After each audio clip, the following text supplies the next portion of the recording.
Hello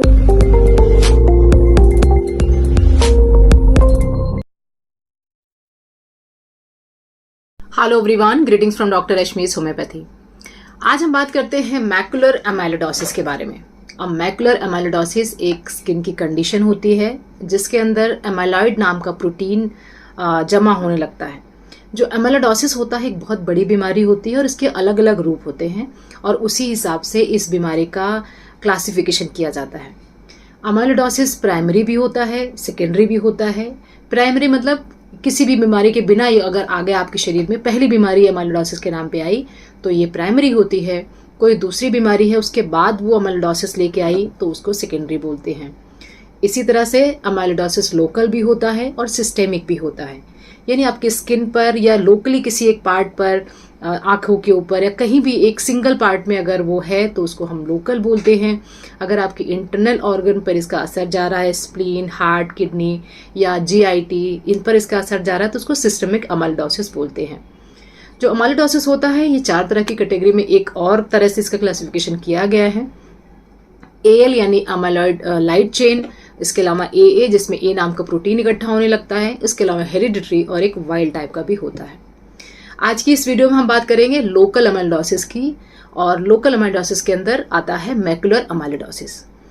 जो macular amyloidosis होता है इसका नाम इसलिए पड़ा है क्योंकि आपकी स्किन पर मैक्यूल्स पड़ जाते हैं। अब मैक्यूल्स होते हैं कुछ हाइपर पिगमेंटेड पैचेस होते हैं आपकी स्किन पर, स्पेशली आपके शोल्डर पर या आपके बैक पर होते हैं ये पैचेस, और बहुत ही डार्क कलर के पैच होते हैं जिसको देखने से आपको पैच तो पता लगेगा लेकिन आपको छू करके कुछ महसूस नहीं होगा, तो उसको मैक्यूल बोलते हैं। यानी स्किन पर एक पिगमेंटेड पैच हो जो कोई ना रेज्ड हो और ना ही उसकी टेक्सचर में कोई चेंज हो, तो उसको हम बोलते हैं मैक्यूल।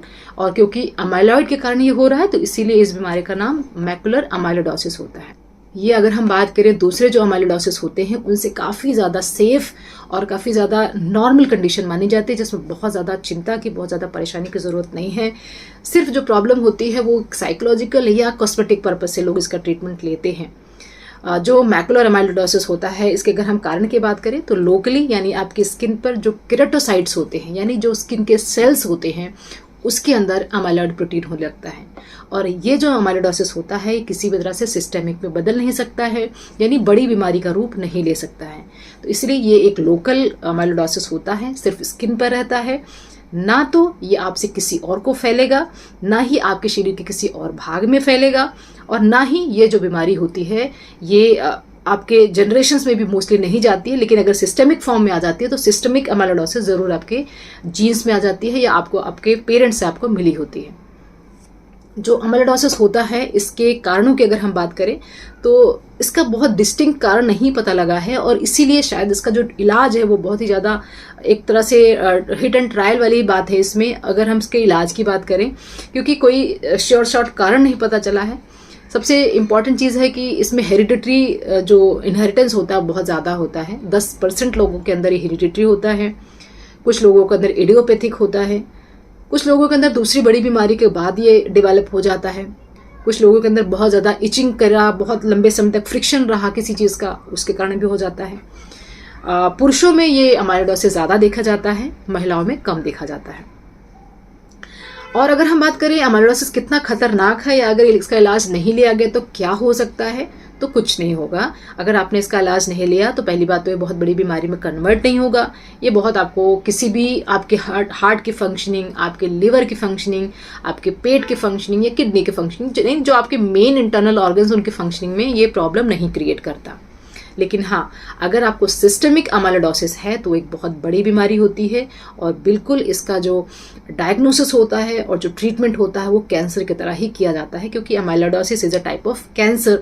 और इसमें क्या होता है, जो एमाइलॉइड नाम का प्रोटीन होता है आपके इंटरनल ऑर्गन्स में इकट्ठा हो जाता है और बहुत ज़्यादा उनके काम करने को हैम्पर कर देता है, और उस तरह से एक बहुत बड़ी कॉम्प्लिकेशन पैदा हो जाती है। लेकिन वो सिस्टेमिक पे होता है। आपको अगर मैकुलर एमाइलोइडोसिस है तो इतनी चिंता करने की कोई ज़रूरत नहीं है। अगर हम डायग्नोसिस की बात करें तो इसका डायग्नोसिस क्लिनिकल एग्जामिनेशन से हो जाता है। क्लिनिकल एग्जामिनेशन में जो हाइपर पिगमेंटेड पैच होते हैं वो आपके मोस्टली आपके बैक पर ही देखे जाते हैं। इन वेरी रेयर केसेस ये other parts of the body में भी हो सकते हैं। और ये जो पैच होता है रेज नहीं होता है, सिर्फ डार्क कलर का पैच होता है, और कोई जो खारिश होती है वो बहुत हल्की होती है, किसी किसी पेशेंट में नहीं भी होती है। बिल्कुल इसी से मिलती जुलती एक कंडीशन होती है लाइकन अमाइलोइडोसिस, जिसके अंदर पैप्यूल्स होते हैं यानी रेज्ड होते हैं वो एरियाज, और छूने में भी आपको महसूस होते हैं और इंटेंस इचिंग पाई जाती है। मैकुलर अमाइलोइडोसिस में इचिंग जो है लाइकन से कम होती है और हाइपरपिगमेंटेड होती है, और जो एरिया होता है वो आपको बैक ऑफ दी जो आपकी शरीर होती है उसके बैक पोर्शन में पाया जाता है। लाइकन आपके स्किन पर जो आपकी जो शिन बोन है यानी जो आपके पैर की हड्डी है आगे वाली उसमें पाया जाता है, यानी आपके पैर के अगले हिस्से में ये प्रॉब्लम पाई जाती है। अगर हम इसके मैनेजमेंट की बात करें तो मैनेजमेंट में आपको हमेशा मॉइस्चराइजर का प्रयोग करना है, फ्रिक्शन कम से कम करना है, रबिंग बहुत कम करनी है, हल्के कपड़े पहनने हैं, ऐसे कपड़े पहने जैसे हवादार कपड़े पहनने हैं, पसीना सोख ले ऐसा कपड़े पहनने हैं जिससे आपको कम से कम इचिंग हो।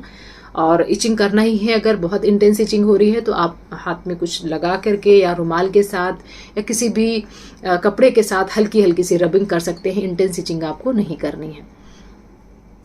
अगर हम इसके ट्रीटमेंट की बात करें तो इसका जो ट्रीटमेंट होता है वो कई तरह से किया जाता है, क्योंकि बीमारी का कुछ पता नहीं है क्यों आई है, तो अलग अलग तरीके से इसका ट्रीटमेंट किया जाता है मॉडर्न मेडिसिन में।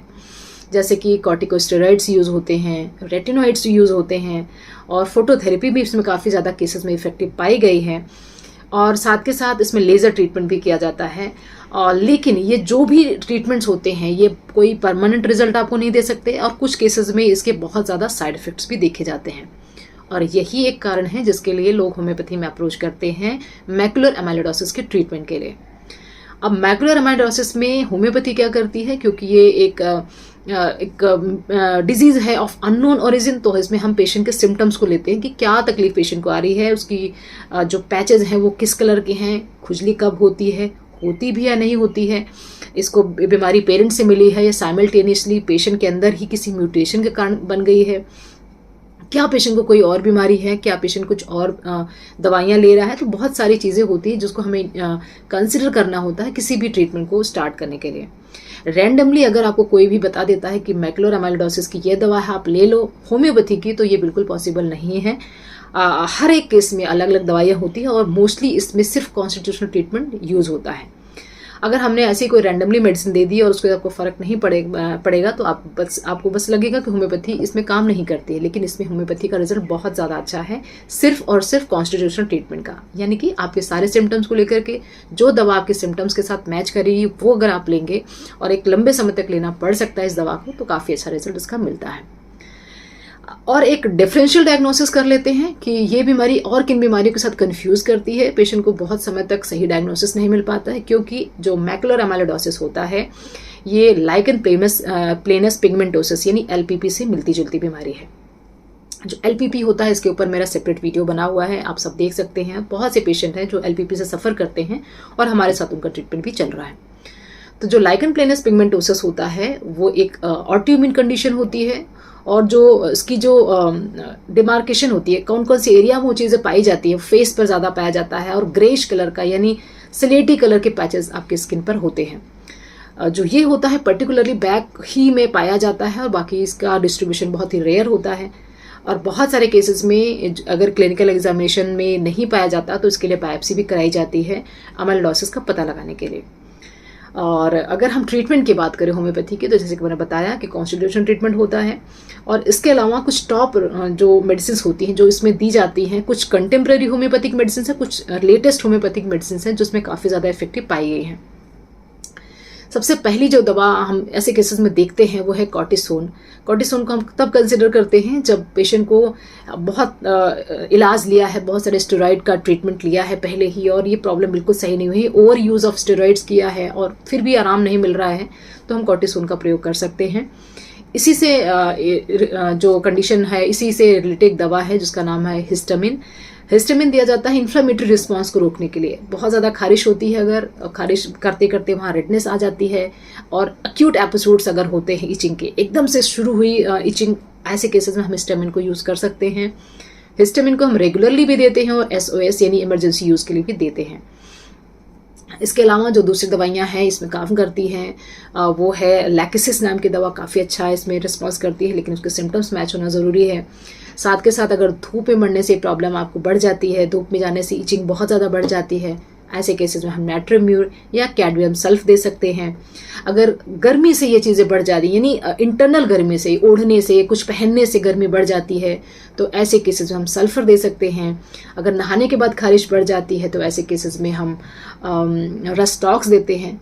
तो ये बहुत सारी दवाइयाँ हैं जिनका सिलेक्शन सिर्फ और सिर्फ पेशेंट के सिम्टम पर ही किया जा सकता है, ऐसे ही नाम से नहीं बता सकते हैं। इसीलिए बहुत ज़्यादा मैं डीप में इसके डोसेस के बारे में नहीं बताऊंगी, क्योंकि सेल्फ मेडिकेशन इस केस में एटलीस्ट आप अवॉइड करें और ज़रूर किसी कॉन्स्टिट्यूशनल होम्योपैथ से मिलकर के जो आपको एक केस टेकिंग के बाद ही दवाई का सिलेक्शन करें, उनको आप ज़रूर दिखाएं। अगर आप मुझसे कंसल्टेशन बुक करना चाहते हैं तो आप ये कंसल्टेशन आप अपने आप बुक कर सकते हैं। आपको सिर्फ व्हाट्सएप नंबर 7017991940 पर जाना है और अपना अपॉइंटमेंट खुद से बुक करना है।